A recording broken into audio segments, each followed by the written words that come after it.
La vérité n'a rien à voir avec le nombre de personnes qui en sont convaincues.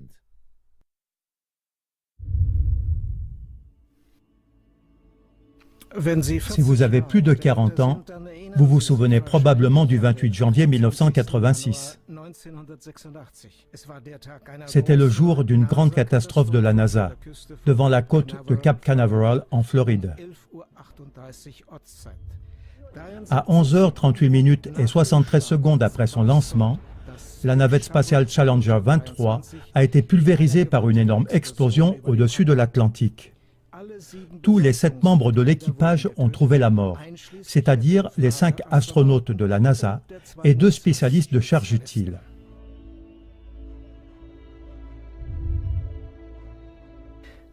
Des millions d'Américains, 17% de la population totale, ont regardé le lancement en direct à la télévision à cause de la spécialiste de charge utile, Christ McAuliffe, la première institutrice dans l'espace.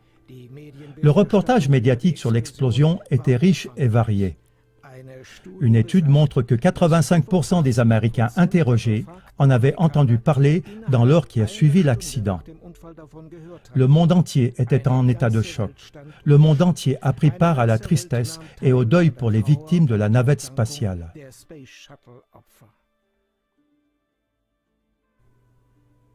La raison de l'explosion, un mauvais fonctionnement d'un joint torique dans le booster à matière solide droit de la fusée. La navette n'avait pas de système de siège éjectable et l'impact de la cabine sur la mer a été trop violent pour que les astronautes puissent survivre. La catastrophe a été suivie d'une pause de 32 mois dans le programme des navettes spatiales de la NASA. Et cela a conduit à la création de la commission Rogers, qui est une équipe nommée par le président Ronald Reagan pour analyser l'accident.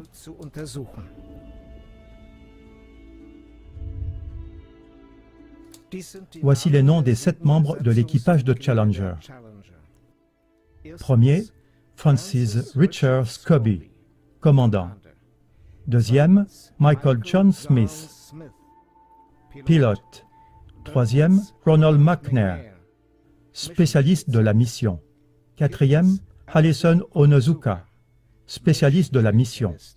Cinquième, Chuty Fresnick, spécialiste de la mission. Sixième, Gregory Jarvis, spécialiste de charge utile. Septième, Christ McAuliffe, spécialiste de charge utile.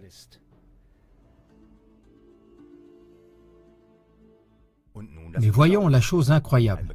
Un proverbe connu dit « Ce qui ressemble à un canard, fait le bruit d'un canard et se comporte comme un canard, doit probablement être un canard. » Le souffle du monde s'arrête en cette affaire pour la 2e fois. À la différence que ce dernier choc dépasse celui qu'on a eu il y a 30 ans. On dit qu'au moins 6 des 7 membres de l'équipage de Challenger seraient encore en vie. 4 d'entre eux vivent même sous le même nom. Et voici les arguments à vérifier. Francis Richard Scobie, commandant de la navette spatiale.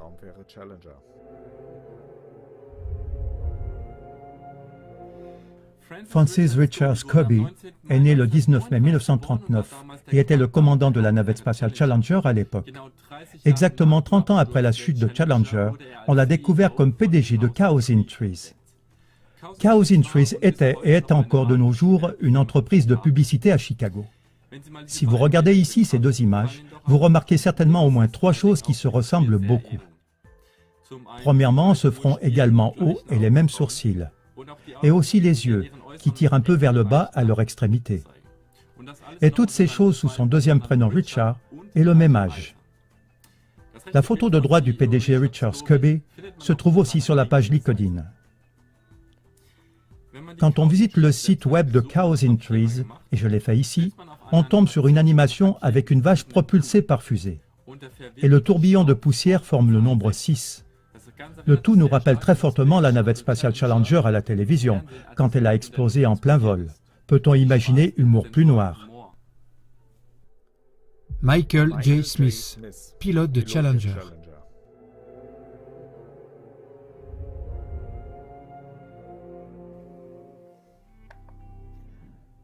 Le pilote de Challenger, Michael John Smith, est né le 30 avril 1945.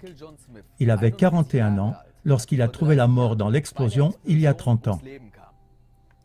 L'homme sur la photo de droite s'appelle également Michael John Smith et il a exactement 30 ans de plus. Sa ressemblance avec l'astronaute Michael John Smith est absolue. Les mêmes sourcils horizontaux, les mêmes yeux bleu-gris, le même creux vertical sur le bout du nez. Nous parlons là d'un professeur émérite d'ingénierie industrielle à l'Université de Wisconsin-Madison.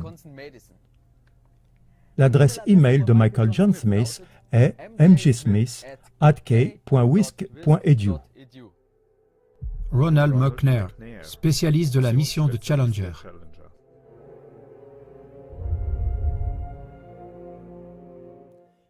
Ronald McNair, docteur en physique, né le 21 octobre 1950, était le deuxième astronaute afro-américain. Carl McNair, âgé de 66 ans, sur l'image à droite, ressemble exactement à ce que Ronald pourrait être à présent. Ce fait a sauté un jour aux yeux de certains citoyens américains. Lorsqu'on lui a parlé de sa ressemblance impressionnante avec Ronald McNair, on dit qu'il a répondu spontanément qu'il serait le frère jumeau de l'astronaute disparu.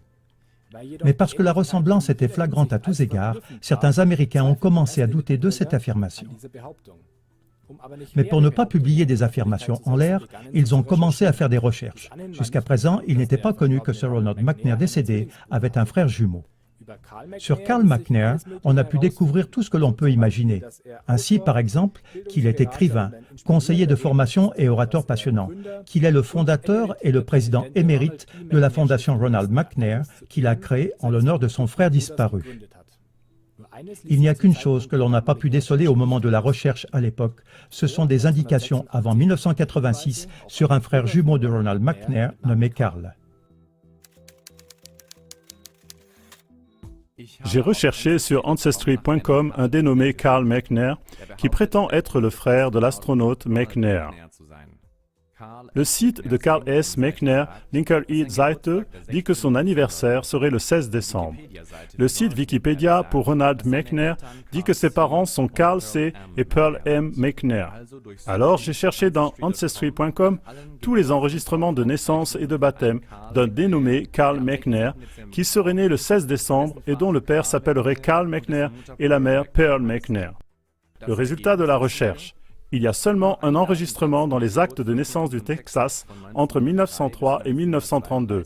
C'est celui de Herschel John McNair, né le 12 octobre 1912 à Rosewood, Upshur, dont le père s'appelle William McNair et la mère Pearl McNair. Cela revient à dire qu'il n'existe aucun Carl McNair, frère de Ronald McNair selon Ancestry.com. Voici la capture d'écran que j'ai faite d'Ancestry.com avec l'heure et la date dans le coin en bas à droite.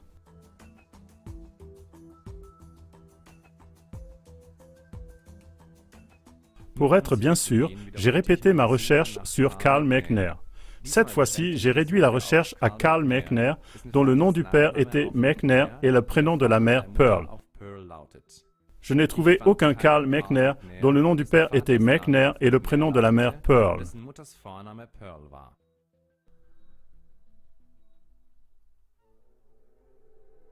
Ellison Onizuka, spécialiste de la mission de Challenger.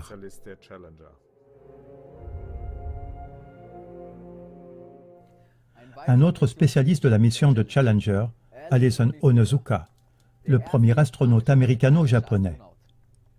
Lui aussi, on pensait l'avoir revu en public vivant après la catastrophe de Challenger.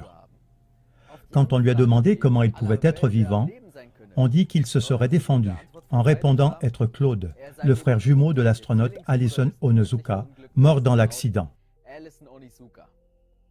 Son affirmation n'était pas crédible non plus, de sorte que des citoyens ont commencé une recherche sur un frère jumeau de l'astronaute.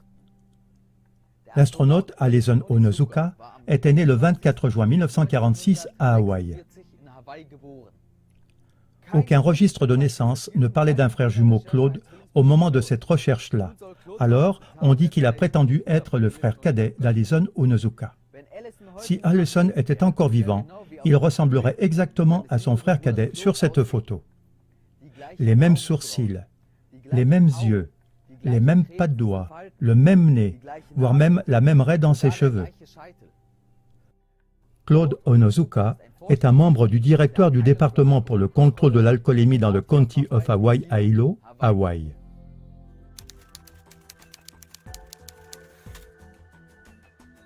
J'ai aussi recherché sur Ancestry.com des actes de naissance d'un Claude Onizuka, le frère prétendu de l'astronaute Ellison Onizuka. Selon l'article de Wikipédia sur Ellison Onizuka, son père était Masamitsu Onizuka, récemment décédé. Sa mère est Mitsu Onizuka. Résultat de la recherche. Il n'y a pas de résultat pour votre recherche. Voici la photocopie du registre de naissance.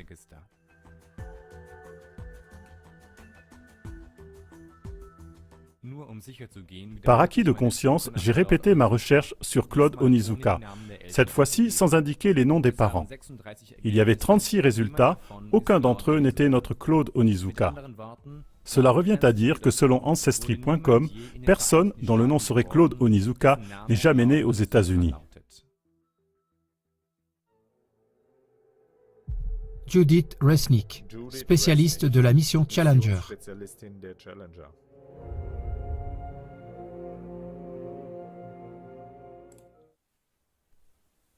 Judith Arlen Resnick, née le 5 avril 1949. Qu'est-ce qu'il y a à dire d'important sur elle? Elle, qui avait un titre de docteur en électronique, était la spécialiste de la mission Challenger.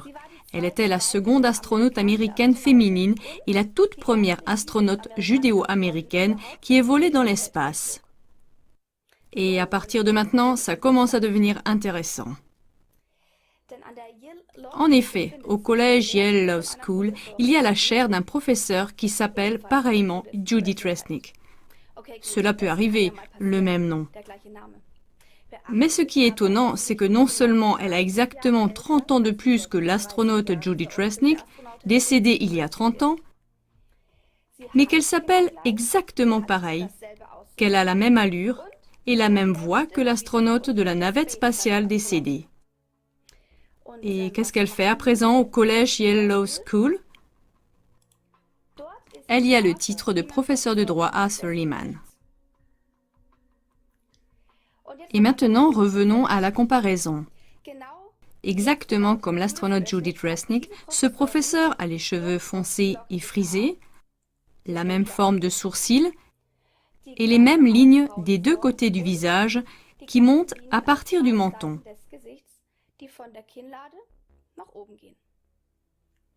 Qu'est-ce que vous voyez en plus? Les deux personnes ont exactement la même bouche et le même regard et les mêmes gestes. Ou bien voici encore une autre photo à titre de comparaison. Quand nous regardons la bouche, chez les deux Judith Resnick, on voit que la lèvre supérieure se pince quand elle parle. Le voyez-vous? Et est-ce que ce sont toutes des coïncidences? Dans ce qui suit, il y a deux recherches d'envergure sur Judith Resnick. Celui qui met en parallèle les voix de l'astronaute Judith Resnick il y a 30 ans et du professeur Judith Resnick en vient à la conclusion suivante. Il s'agit d'une seule et même femme. Voilà pourquoi nous écoutons pour finir la comparaison des voix. Judith Resnick a 30 ans d'intervalle. Well, I too am glad to be here one more time, and I am hoping that the affliction that Steve Hawley had from the 41D mission specialist of the delays hasn't rubbed off on me. And there were fewer than 40 federal judges around the United States, and they didn't need a building of their own. They were tucked into facilities like this. And of course, what the U.S. government did was this was a form of tax, and Marine Hospitals health care. And I think the guys behind me are hoping that it hasn't also. Otherwise, they might throw me. Of course, is the Civil War, and with the Civil War and the North conquest of the South. Otherwise, they might throw me off the flight. The U.S. federal government owned and I will now introduce about 50 buildings around the entire hoping that it has, United they might States. Throw me And off none the of our flight. Est-ce que toutes ces incohérences proviennent d'autant de hasard? Ou bien est-ce qu'elles révèlent une duperie mondiale d'une dimension incommensurable? Il ne faut pas confondre la majorité avec la vérité. Sharon Christa McAuliffe, spécialiste de charges utiles de Challenger. L'astronaute décédée de Challenger, nommée Sharon Christa McAuliffe, est née le 2 septembre 1948. Elle était enseignante en études sociales à l'école Concord High School de New Hampshire quand elle fut choisie parmi plus de 11 000 candidats pour participer au projet de la NASA nommé Enseignant de l'espace. Si Challenger n'avait pas explosé, elle aurait été la première institutrice dans l'espace. Si elle n'était pas morte lors de la catastrophe de Challenger, elle aurait maintenant 68 ans. Pendant les recherches sur les tromperies au sujet de la navette spatiale, nous avons trouvé aussi le double de Sharon McAuliffe avec une apparence analogue et le même nom. En tenant compte des 30 années écoulées, la professeure de la faculté de droit de l'université Syracuse ressemble exactement à l'astronaute McAuliffe. Elle n'a pas seulement la même apparence et aussi exactement le même âge. Si on regarde la mèche sur le front qui part du milieu de sa tête et va vers le côté gauche du front. Cette même avocate, Sharon A. McAuliffe, qui travaille à l'école de droit Syracuse Law School dans l'État de New York, est aussi la cousine du gouverneur de Virginie nommé Terry McAuliffe. Celui-ci a soutenu, en tant que dirigeant de campagne, la réélection de Clinton et aussi la campagne d'élection de sa femme Hillary. Il a aussi soutenu la NASA spécialement en ce qui concerne le lieu de décollage des navettes spatiales sur l'île Wallops dans l'océan Atlantique. Il y a une chose que nous devons garder à l'esprit pendant toutes ces recherches. Ce serait une chose si un membre de l'équipage de Challenger ressemblait à une personne qui est en vie à présent. Cela pourrait être pris pour une coïncidence. Mais c'est une toute autre chose si 6 membres de la même navette spatiale possèdent un double qui vit dans le même pays et que 4 de ces 6 portent aussi le même nom que les personnes décédées. L'estimation d'un professeur de physique résume la probabilité de la manière suivante. Avec une distribution binominale, on peut évaluer la probabilité qu'un tel événement ait lieu 4 fois en 10 ans. D'après une estimation, cela a une probabilité de 10 exposant moins 160. Pour comparer, la probabilité d'être touché par des déchets de l'espace a été calculée par des mathématiciens. Elle est de 6 fois 10 exposant moins 13. Donc, il est 7 fois plus probable, dans une vie, d'être touché par une météorite que de rencontrer une telle configuration de sosie. Mais la probabilité est sans doute encore plus élevée.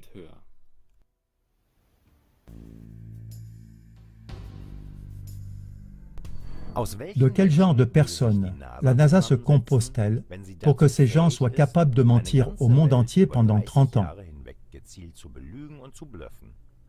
La NASA est une institution qui dévore des milliards provenant des impôts et de donateurs privés. Qu'est-ce que cela voudrait dire si 4 universités d'élite participaient à ce mensonge spatial qui concerne le monde entier? Des questions comme celles qui suivent devraient absolument être éclaircies. Qui est impliqué dans cette fraude? Car les astronautes supposés morts se retrouvent comme juristes, experts judiciaires, spécialistes financiers, etc. Si donc déjà toute la NASA, des astronautes et des professeurs de droit, c'est-à-dire ceux qui forment l'élite, participent à un mensonge au niveau mondial, qui d'autre y participe encore? Où se trouve le 7e astronaute Gregory Jarvis? Est-il encore en vie? Pour éclaircir de telles questions, l'humanité dépend de l'aide de chacun. Toute personne qui est en mesure de le faire est priée de participer à ce travail d'éclaircissement dont parle ce film. D'après des témoignages de membres de la NASA, celle-ci n'a pas seulement menti sur quelques points, mais en toutes choses.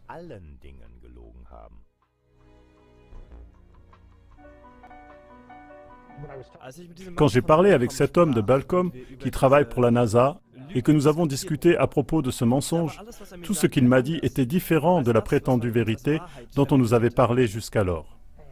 Alors, après un peu de temps, je lui ai dit, « Donc, vous avez menti sur beaucoup de choses. » Et immédiatement, il m'a répondu, « Non, nous n'avons pas seulement menti en ce qui concerne certaines choses. Tout est un mensonge. Rien de tout cela n'est la vérité. » À de multiples reprises, la NASA se vante que le voyage spatial a créé des emplois, surtout dans l'industrie. Mais la question la plus urgente est la suivante. Des emplois dans quelle industrie exactement? En ce qui concerne les voyages dans l'espace, il semble que divers astronautes de la NASA n'étaient pas actifs pendant leur voyage vers la Lune ou dans leur navette spatiale. Ainsi en a témoigné dernièrement un ancien membre de la NASA qui, pour raison de conscience, comme il le dit lui-même, ne peut plus participer à cette tromperie mondiale. Il a dit « La NASA ne ment pas au monde entier seulement sur certaines choses, mais sur toutes les choses. » Comme d'autres anciens de la NASA ont dit des choses identiques, certains journalistes indépendants ont voulu faire une sorte d'épreuve de vérité.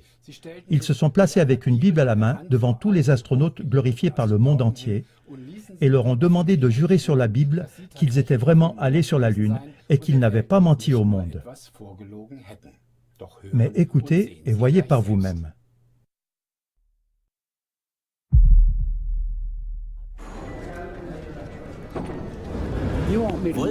Est-ce que vous voulez que je vous frappe? Que je vous frappe? Que je vous frappe? Maintenant, je veux que vous juriez par Dieu et sur la Bible que vous êtes allés sur la Lune. Si vous êtes allés sur la Lune, nous voulons vous donner l'opportunité de jurer par Dieu que vous étiez sur la Lune. Je vais vous donner l'opportunité de vous faire exploser la tête et de me ficher la paix. Vous faire exploser la tête. Pourquoi est-ce que vous ne faites pas ça? Vous mettez votre main sur la Bible et vous jurez que vous êtes allés sur la Lune. Bon, alors ce sera sûrement une Bible falsifiée, une Bible falsifiée, une Bible falsifiée.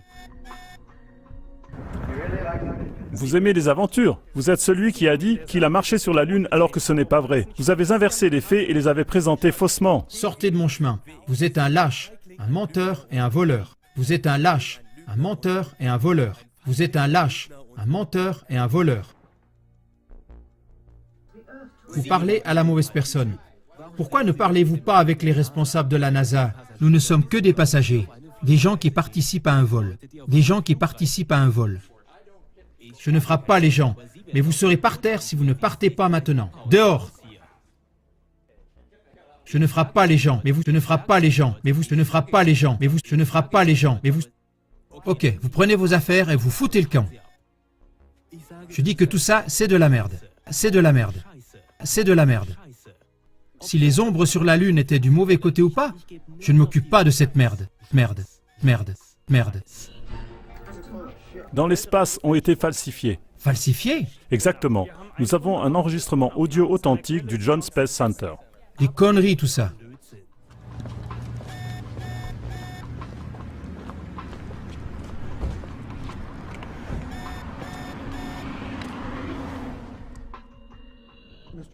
Vous ne méritez pas qu'on vous réponde. Si vous publiez ça, je vous traduirai en justice. Ok? Je vous traduirai en justice. Je vous traduirai en justice. Ok? Toutes ces réactions renforcent le soupçon que dans toute la NASA, il y a quelque chose qui n'est pas normal. Où se trouvaient les astronautes pendant leur prétendue mission spatiale? Et par cette façon de faire, quels buts sont poursuivis? Prendre des vacances aux frais des contribuables et des investisseurs? Ce n'est probablement pas ça.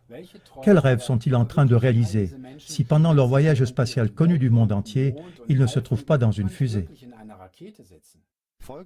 Les questions suivantes se posent donc. Combien d'images de l'espace publiées par la NASA sont véridiques? Quelles images sont montées? Est-ce que toute la représentation du monde que donne la science est fausse? Quelle branche de la science ment aussi? Où sont partis les milliards de dollars de dons et d'impôts si pendant des dizaines d'années, ils n'ont pas été utilisés pour la raison prétendue? Quels mass-médias sont dans ce coup? Les mass-médias ont-ils été trompés ou font-ils partie du mensonge? Quelles grandes sociétés sont complices? Qu'est-ce qui se passe avec la Lune si l'alunissage est un mensonge? Combien de services d'État, d'institutions juridiques et militaires et combien de services de sécurité sont complices? Combien d'universités, de facultés, d'écoles de droit, de branches d'économie, etc. sont dans le coup? CLA TV vous remercie pour toutes les informations qui contribuent au sujet.